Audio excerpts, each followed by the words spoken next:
can name that tune in the voice to my favorite song, Stardust. Look back through my 50, trying to center myself here.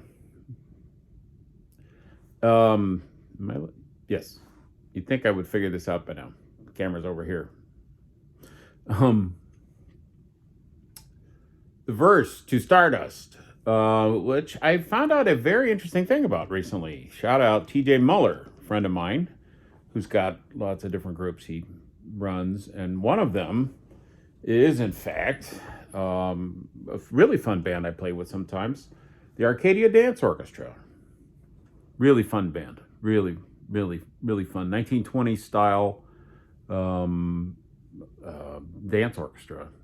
It's a lot of fun. And we got chatting about Stardust on this gig. I did a gig with them, I guess about a week ago.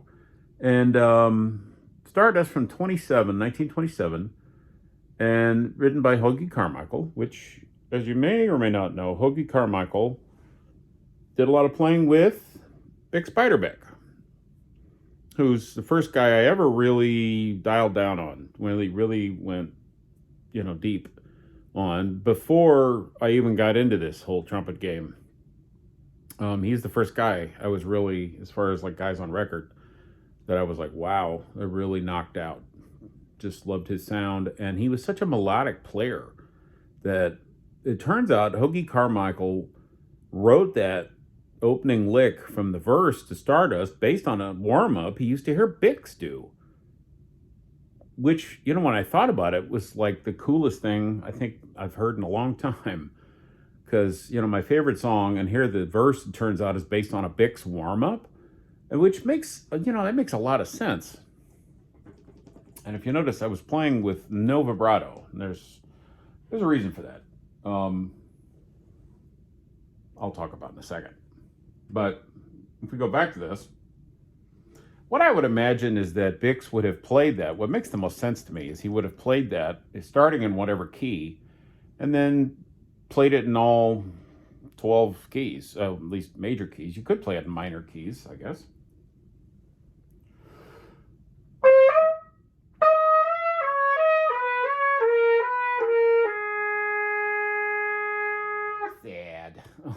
Sad Stardust. Keep wanting to call it Starbucks for some reason. Stardust. No. I like coffee quite a lot, but I don't like Starbucks. Anyway, if I could imagine, what would Bix be doing with that? Well, I would imagine he'd be playing it in all 12 major keys, right?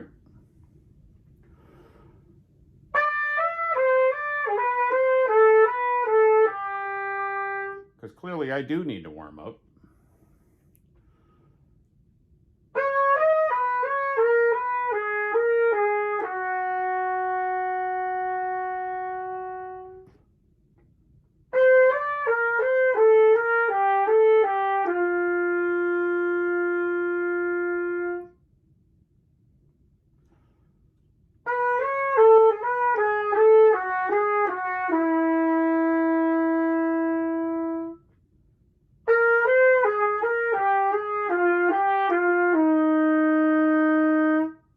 Serves like any other kind of flow study type warm-up, like, stamp 3. There's a ton of them out there.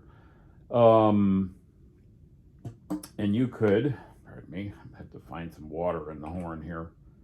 Still love this copper carol brass. Still love this thing. It's really fun to play. What was I going to say? Oh, yeah, you could carry it all the way into the pedal register if you wanted.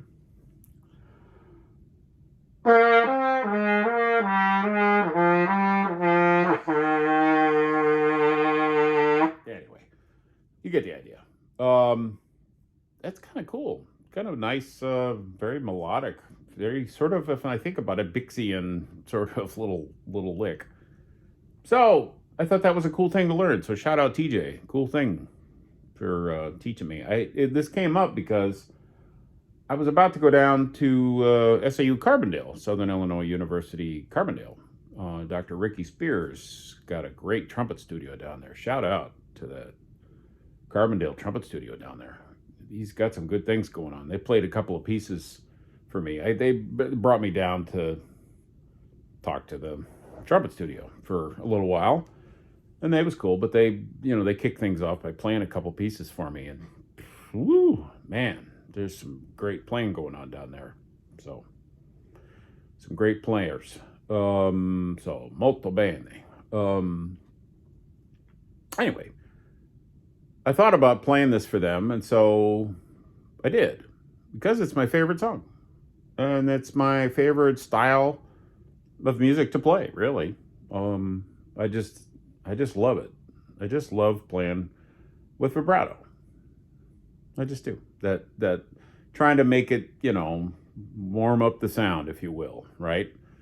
And if you'll notice, I did that little bit I just played for you, treating it just like you would, any other kind of flow study to warm up with, and not using any vibrato. Okay, and that was a conscious choice to play it that way. And I catch myself because sometimes I gesture strangely with my hand. No, sometimes I catch myself wanting to use vibrato unconsciously and just use it all the time. And I always want to be in control of it. Okay, it's always based upon, really, first and foremost, what's appropriate for the style of music you're playing. If you're playing, a big classical or a big orchestral piece, okay, well, that's going to be very different, if much, vibrato. Like if you listen to, and especially if you listen to older recordings, some older symphonic recordings, you're going to hear more. I love Bud Herseth's vibrato. Man, he's just, because the way he played with such style, I mean, to me, the greatest principal trumpet anywhere ever is still Bud. And he had the best comment about playing, my favorite comment about playing the trumpet, which is always be performing.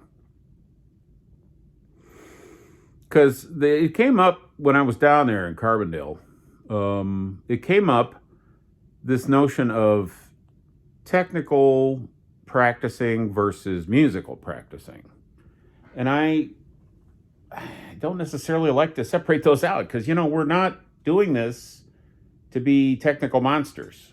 It's not why we bother with this. It's to be a musician. It's about making music, about making art. And, that should be something beautiful. And, you don't want to just sound like a big pile of technique, right? So what's appropriate for the music? And you need to be in control of it. I think of it like, 0 to 11. It goes to 11. That based upon, again, what style of music's being played. But, do you have the ability to turn it up and down? So anyway, I played some Stardust. Starbucks, there I go again. Stardust. For them, and I've been, again, working on chops are still a work in progress. So anyway, look back on my 50 plus 53 videos ish, and saw I had recorded it from Oakland. I was on the road, and I was in Oakland staying with my sister, and it was a rainy day, and I was feeling Stardust. So it's 10 years. So I thought I'd try it again. Plus, it just came up recently. And anyway, so I thought I'd just kind of do that in honor of 10 years, 10 years ago on YouTube. So anyway, here's an attempt at some Stardust with mit verse.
I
don't think Poe likes it very much. Anyway, Stardust. I can just kind of hear a whole arrangement underneath that. So somebody go write that, please. Can hear it like, the harp swooping over the last chord. Anyway, not perfect. Chops, obviously a work in progress. So, but I'm, man, I'm digging playing. It's just nice to make a sound and work on stuff, It was fun to go down and talk about trumpet. And, I'll be honest, sitting around talking about myself. Here, I'm going to put this right there. Sitting down talking about myself is not the most natural thing for me. Despite the career, and I talked with them at length. I've been in the game 35 years, believe it or not. I started gigging in 91, and I got in, speaking of vibrato, playing with vibrato, I got in on the tail end of what was the country club dance band scene around St. Louis. And got to play with a bunch of these old guys. And they were all, a bunch of old guys. And I was the youngest dude on the band, like by sometimes 50 years. And since it's one of my favorite subjects, I'm going to share a couple of vibrato stories. One of them being when I went, before I get to the first one, I got in on that dance band country club scene. And that was, very educational. And I, started on like third trumpet, fourth trumpet, third trumpet, and you kind of work your way up, as you do, trying to break in. And then there was just more of that. So I feel like there was just more opportunity, sadly. But then, my first big gig, my first big road thing was the Glenn Miller Orchestra. I went out, I had auditioned with them. And man, it hit me like a ton of bricks. The first time I really heard them live, I think, was at the Casa Loma Ballroom here in St. Louis.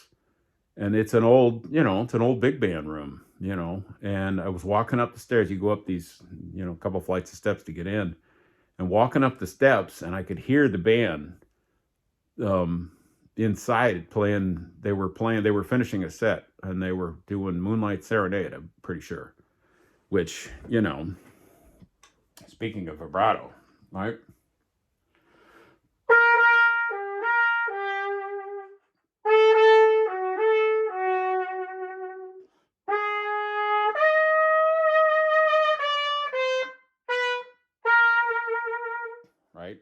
So there you go.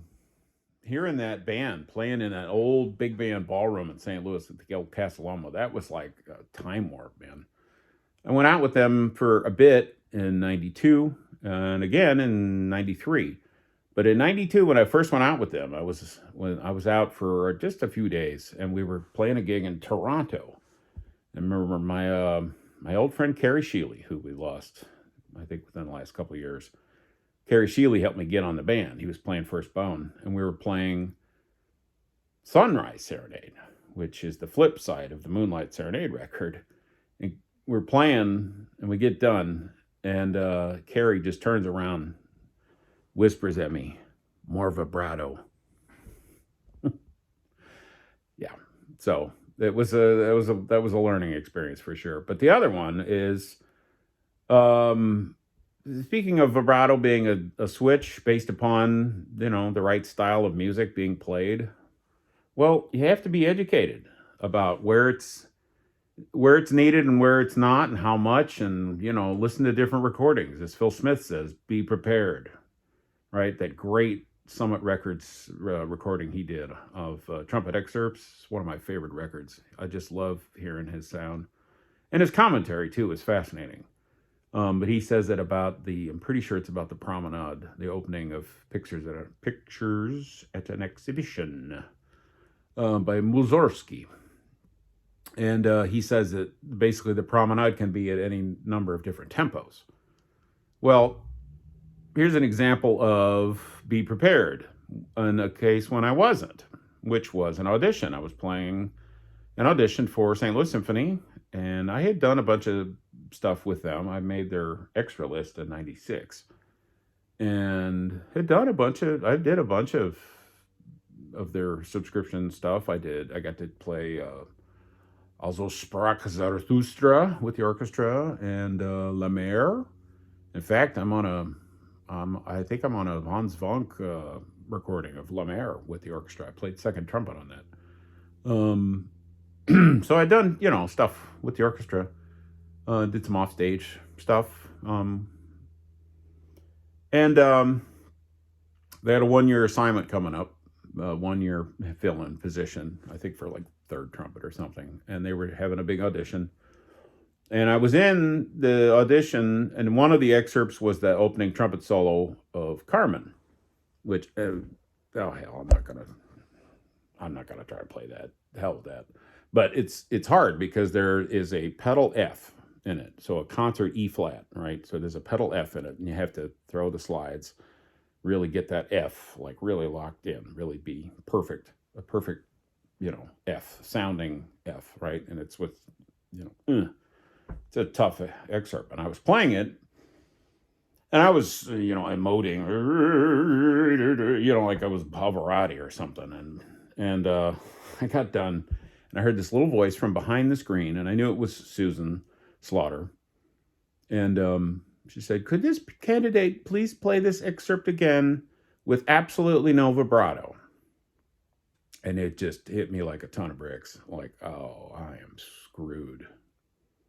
Because if the first time you're playing it a certain way is there, the thing is happening, and you're in the room, and the screen is there, and everybody's there listening to you, yeah, you're toast.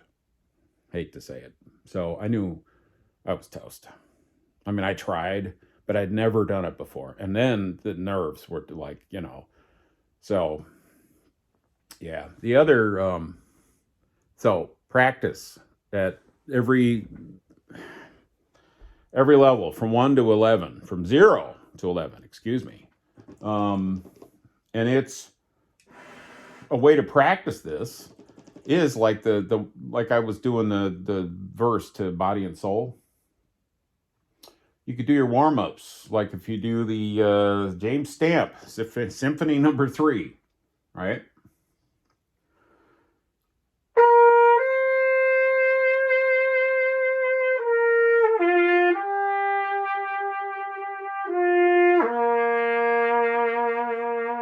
But it's got to be a conscious choice, right? Because it's always on the longer notes where you want to, do a little of that, right? But again, it's got to be a conscious choice, because I've caught myself over the years using it where like when I just start playing and I'm just not really thinking, right? If I'm just not really dialed in, really thinking strongly about it. So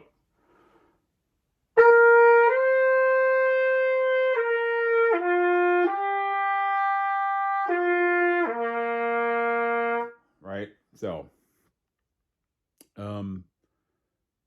like I said, in those another thing that just occurred to me, those gigs I used to do in the early 90s, the country club thing, the Glenn Miller, all that, a lot of vibrato. But one of the ways, I think maybe where it goes to 11 was on what used to be called Mickey band jobs. This is the way of my camera, by the way. You'd think I would like pay any. Sorry, low tech is getting to be around here, folks. Anyway, what was I talking about? Mickey bands. Mickey bands were like the society stuff. I guess like the most famous would be like the Guy Lombardo stuff, which famously Louis Armstrong was a fan of. He loved Guy Lombardo. But that style of playing, there were a lot of what they used to call territory bands, and there were these small. I mean, it wasn't a true big band. A lot of them were like 2 trumpets, maybe 1 bone, sometimes 3, maybe 4 saxes. And that was a case of where you had to dial it up, baby.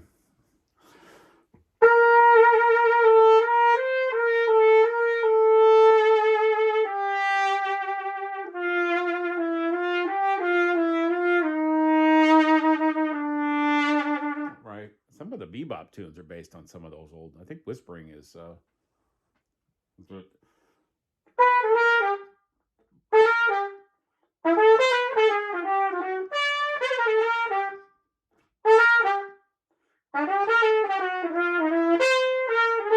Right.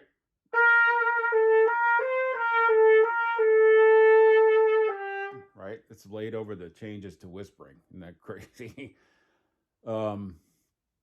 Anyway, those Mickey band jobs were like you had to use that vibrato all night.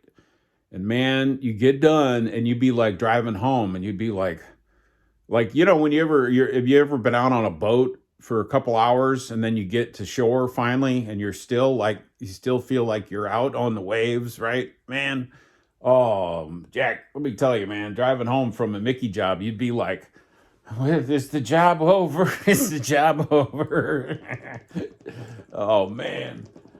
The good old days. Anyway, okay, so there's a lot of thoughts about vibrato, Stardust, Bix. Love me some Bix. Still listen to Bix. I was just listening to Bix yesterday. Anyway, I wanted to come here and talk a little bit about vibrato. So I'm trying to think of what else I could play for y'all.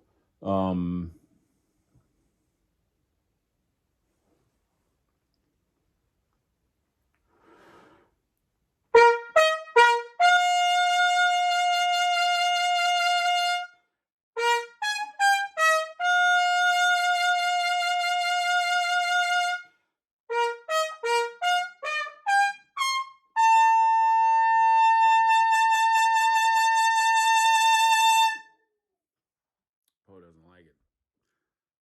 So, still a work in progress, but chops are coming back. Boy, it sure feels good to play. Anyway, nice to talk about stuff. Well, I talk, you maybe listen. This is YouTube after all. I talk, you watch, you listen. Anyway, thanks for checking it out, and I will talk to you soon.